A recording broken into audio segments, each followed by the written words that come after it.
या केवलं प्रकृति सर्वश्रेष्ठं तन्त्रमस्ति। खर्व जीवा एकक्षणेन उत्पद्यन्ते, एकस्मिन् क्षणे सम्पूर्णं जीवनं यत्वा म्रियन्ति। मानव शरीरे खर्व कोशिका सन्ति, तेषु च खर्व जीवानवा। ये जन दिन प्रतिदिनं लाखलक्षं पात्राणि परिवर्तनं करोति, तस्य आत्मा परमात्मनः महत्त्वम् अतीव अस्ति। मानवस्य अतीतं अन्यान्यजातयः अपि सन्ति, तेषां कृते आत्मा परमात्मनः अस्तित्वं नास्ति। कदाचित् मानव एव एषा भ्रमस्य शिकारः अभूत्, तस्मात् विविधतायाः कारणेन आत्मनः पतनम् आगतम्। प्रत्येक जीव परस्परं आहारार्थम् उत्पद्यते। केवल मानव जटिलं बुद्धिप्राप्तः परस्परं जीवितानाम् आहारं करोति। तेषां च वशे व्यामोहानां दुरात्मना क्रियाम् अकरोत् स्वहितार्थं छलदर्पणयति।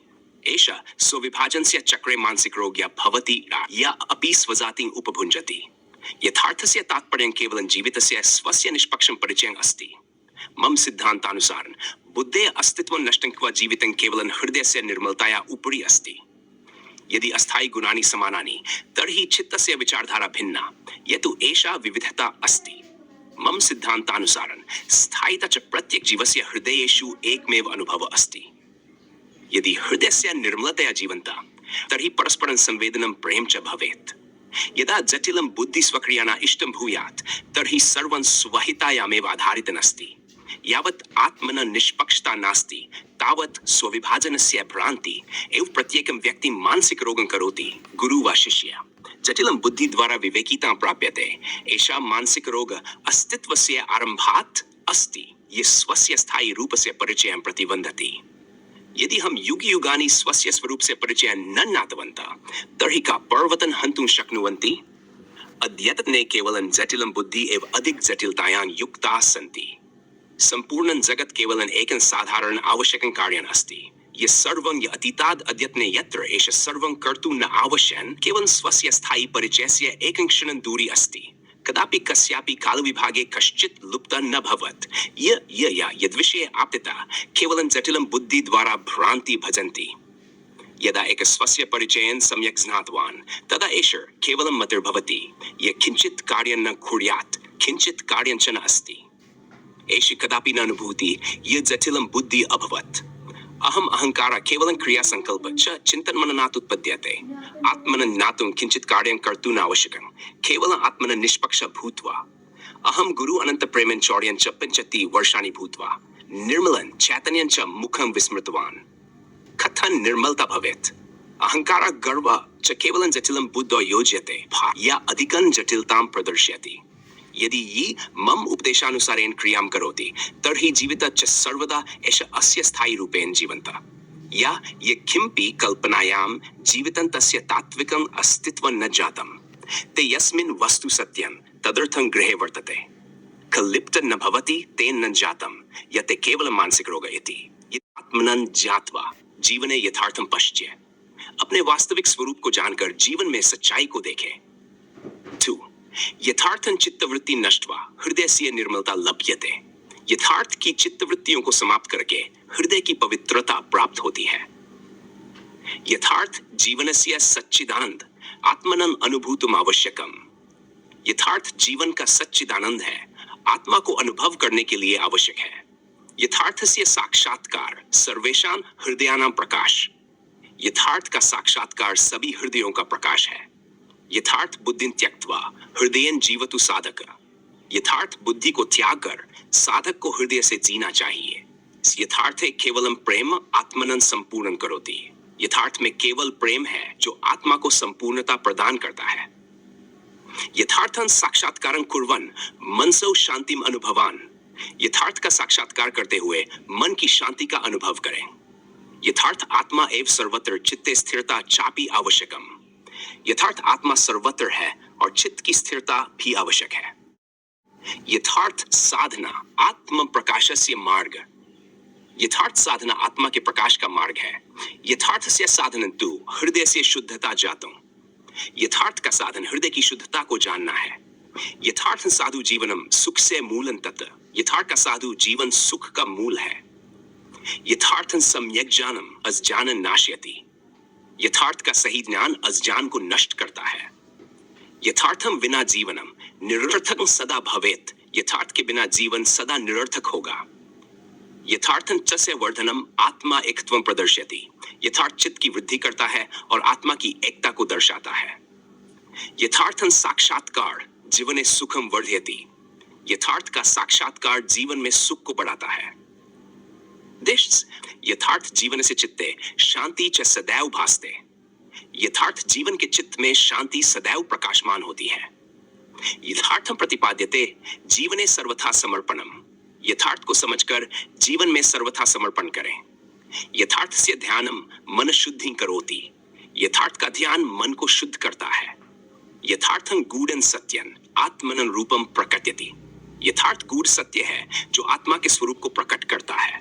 बेंसी यथार्थं साधनं यथा हृदय से सच्चिदानंद। यथार्थ साधन से हृदय में सच्चिदानंद प्रकट होता है। इन श्लोक यथार्थं जायते यत्र सच्चिदानंदं वर्धते। हृदय से निर्मलता यत्र जीवनं सुखं लभ्यते। 2 यथार्थं हृदयस्थं च स्वात्मनं तत्र पश्यति। जटिलं चित्तं नाश्य सच्चिदानंदं प्राप्यते। यथार्थस्य साधनं चित्तं नष्टं यदा भवेत् तदा सच्चिदानंद हृदयात् प्रवहति तत्। यथार्थं प्रतिपद्यते हृदयेन जीवनं सुखं जटिलं बंधनं त्यक्त्वा मुक्तिः प्राप्यते जनम्। यथार्थे मनोवृत्तिः तु शान्तिः प्राप्यते चित्ततः आत्मानं जात्वा यत्र जीवनं तत्र बोधते। यथार्थं मनसि स्थिता चित्तस्य शुद्धतां करोति। हृदये प्रेम संपन्नं जीवनं तत्र सुखं लभ्यते। यथार्थं जात्वा चित्तं शान्तं करोति सर्वदा। हृदयस्य निर्मलता यत्र जीवनं तत्र वर्धते। यथार्थस्य प्रकाशन यत्र जीवनं सुखदं भवेत् जटिलं बुद्धिमन् यत् त्यक्त्वा मुक्तिः प्राप्यते। यथार्थं साधनं यत्र हृदयस्य शुद्धता भवेत् चित्तं शान्तं यदा भूत्वा जीवनं तत्र पावनम्। यथार्थं सर्वत्र विद्यमानं आत्मानं जात्वा धारयेत् जटिलं चित्तं त्यक्त्वा मुक्तिं लभते जनम्। यथार्थं हृदयस्य स्थं ज्ञानं नष्टं यदा भवेत् शान्तं चित्तं यत्र तु जीवनं तत्र सुखं वर्धते। यथार्थं साधनं ज्ञात्वा हृदयेन कर्म करोति जटिलं मन त्यक्त्वा तु आत्मनं सर्वत्र पश्यति। यथार्थं सदा सुखं हृदय निर्मलं भवेत् चित्तं शुद्धं यथा भूत्वा आत्मा तत्र जागृति। यथार्थस्य प्रकाशन यत्र ज्ञानं सर्वत्र वर्धते हृदयस्य प्रेम संपन्नं जीवनं तत्र पावनम्। यथार्थं हृदयं ज्ञात्वा आत्मनं सदा धारयेत् जटिलं चित्तं त्यक्त्वा मुक्ति प्राप्यते जनम्। यथार्थं मनसि स्थिता चित्तं निर्मलता लभ्यते। हृदयेन जीवनं यत्र सच्चिदानन्दं प्राप्यते। यथार्थं ज्ञानमस्ति यत्र चित्तं स्वच्छं भवेत्। हृदयस्य प्रेम वृद्धिं यत्र जीवनं सदा सुखं लभ्यते। यथार्थं प्रतिपद्यते हृदयं शान्तिमान् भवेत् जटिलं चित्तं त्यक्त्वा तु आत्मा मुक्तिम् अवाप्नुयात्। यथार्थस्य साधना यत्र हृदय निर्मलता लभ्यते चित्तं शुद्धं यथा भूत्वा जीवनं तत्र सुखं वर्धते। यथार्थं साधकं ज्ञात्वा आत्मनं पश्यति सर्वदा जटिलं बंधनं त्यक्त्वा जीवनं मुक्तिं प्राप्यते। इन दोहों में आपके नाम यथार्थ यथार्थं चित्तं निर्मलं ज्ञानं प्रकाशयति यथा आत्मा संपूर्णता पायात् जीवनं सुखदं भवेत्। यथार्थं जात्वा साधक हृदयं प्राप्यते सुखं जटिलं मन त्यक्त्वा तु आत्मनं सर्वत्र पश्यति। यथार्थं साधनं कुर्यात् मन शान्ति लभेत् यदा हृदयस्य निर्मलता यत्र जीवनं तत्र सुखं वर्धते। यथार्थं ज्ञानं यत्र चित्तं निर्मलता लभ्यते हृदयस्य प्रेम संपन्नं जीवनं तत्र वर्धते। यथार्थं प्रतिपद्यते आत्मनं सदा धारयेत् जटिलं चित्तं त्यक्त्वा मुक्तिं प्राप्यते जनम्। यथार्थं साधकं ज्ञात्वा हृदयं शान्तिमान् भवेत् चित्तं शुद्धं यथा भूत्वा जीवनं तत्र सुखं वर्धते। यथार्थं विना जीवनं निरर्थकं सदा भवेत् हृदयस्य प्रेम संपन्नं जीवनं तत्र सुखं लभ्यते। यथार्थं मनसि स्थिता चित्तं शुद्धता लभ्यते आत्मा तत्र जगति यत्र जीवनं तत्र सुखं लभ्यते। यथार्थस्य साधनं यत्र हृदयस्य शुद्धता भवेत् चित्तं शान्तं यदा भूत्वा जीवनं तत्र पावनम्। यथार्थं जात्वा साधक हृदयस्य शुद्धता लभ्यते जटिलं मन त्यक्त्वा तु आत्मा तत्र जागृति। यथार्थ का अर्थ है सत्य या वास्तविकता। यह न केवल बाहरी संसार की वस्तुओं का सत्य है बल्कि यह आंतरिक आत्मा की गहराई भी है। यथार्थ के सिद्धांत में यह स्पष्ट है कि आत्मा की पहचान और उसके अस्तित्व को जानना आवश्यक है। सिद्धांत का तर्क आत्मा का महत्व आत्मा को परमात्मा से जोड़ने के लिए यह आवश्यक है कि व्यक्ति अपने वास्तविक स्वरूप को पहचाने। जब व्यक्ति आत्मा को समझता है, तब वह अपने भीतर के यथार्थ को जानने लगता है। उदाहरण, गीता में कहा गया है कि नैनन छिन्दन्ति शस्त्राणि, अर्थात आत्मा नष्ट नहीं होती। यह सिद्धांत इस बात की पुष्टि करता है कि आत्मा का अस्तित्व यथार्थ है और इसे पहचानना आवश्यक है। चिंतन और मनन। जटिल बुद्धि और विचारों से मुक्त होकर व्यक्ति को अपने हृदय की निर्मलता को समझना होगा। ये निर्मलता ही व्यक्ति को सच्चे यथार्थ का अनुभव कराती है। उदाहरण, तात्विक दृष्टिकोण से यदि व्यक्ति अपने हृदय की गहराई में जाकर अपने विचारों का विश्लेषण करता है, तो वह केवल अपने लिए नहीं, बल्कि सभी के लिए एक नया दृष्टिकोण विकसित कर सकता है। 3. यथार्थ का एक महत्वपूर्ण पहलू है संवेदनशीलता। जब व्यक्ति अपने हृदय की निर्मलता से जीता है, तो वह दूसरों के प्रति संवेदनशील हो जाता है, जिससे प्रेम और सहानुभूति का विकास होता है। उदाहरण, जब कोई व्यक्ति स्वयं को समझता है, तब वह दूसरों के दर्द को समझने की क्षमता विकसित करता है। इस तरह यथार्थ का अनुभव करते हुए वह प्रेम और करुणा का माध्यम बनता है। जीवन का उद्देश्य। जीवन का वास्तविक उद्देश्य यथार्थ को जानना और समझना है। जब व्यक्ति अपने स्थायी स्वरूप से अवगत होता है, तब वह जीवन के सच्चे उद्देश्य की ओर अग्रसर होता है।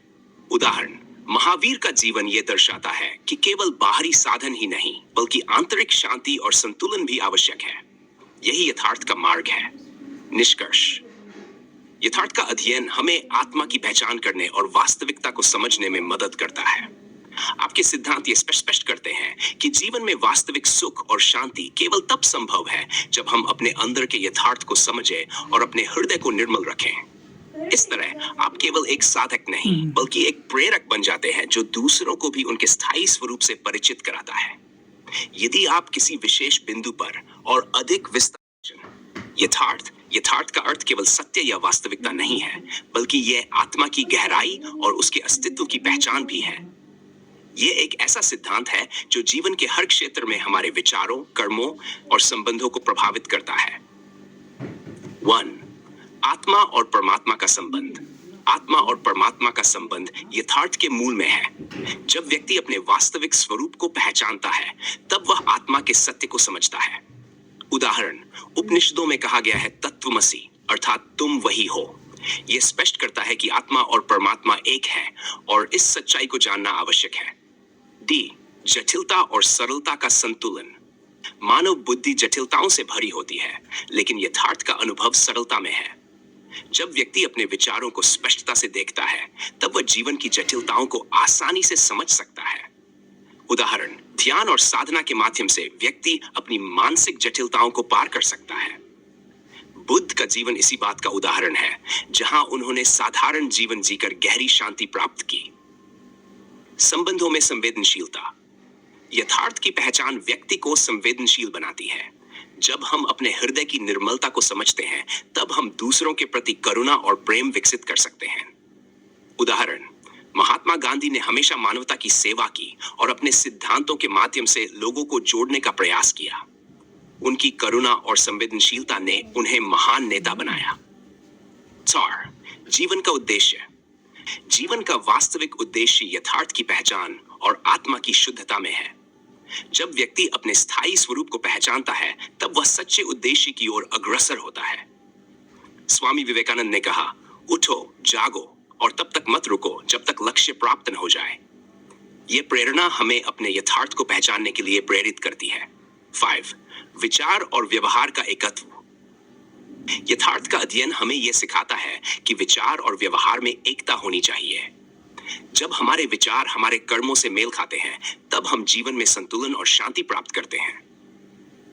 उदाहरण, अगर हम सकारात्मक विचार रखते हैं और उन पर अमल करते हैं, तो हमारे जीवन में सकारात्मक परिणाम आते हैं।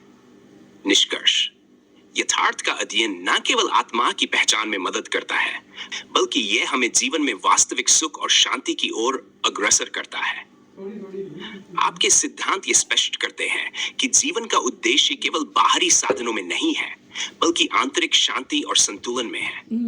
जब हम अपने अंदर के यथार्थ को समझते हैं, तब हम अपने जीवन के उद्देश्य को भी पहचान सकते हैं और दूसरों के लिए प्रेरणा का स्रोत बन सकते हैं। गहनता और अनुसंधान आपके विचारों की गहराई में जाकर यह स्पष्ट होता है कि मानव जीवन के प्रत्येक पहलू में यथार्थ का ज्ञान आवश्यक है। ये न केवल व्यक्तिगत विकास में बल्कि सामाजिक और सामूहिक विकास में भी महत्वपूर्ण भूमिका निभाता है। इसलिए यथार्थ को समझना और इसे अपने जीवन में लागू करना न केवल एक आवश्यकता है बल्कि यह हमारी पहचान का हिस्सा भी है। यदि आप किसी विशेष पहलू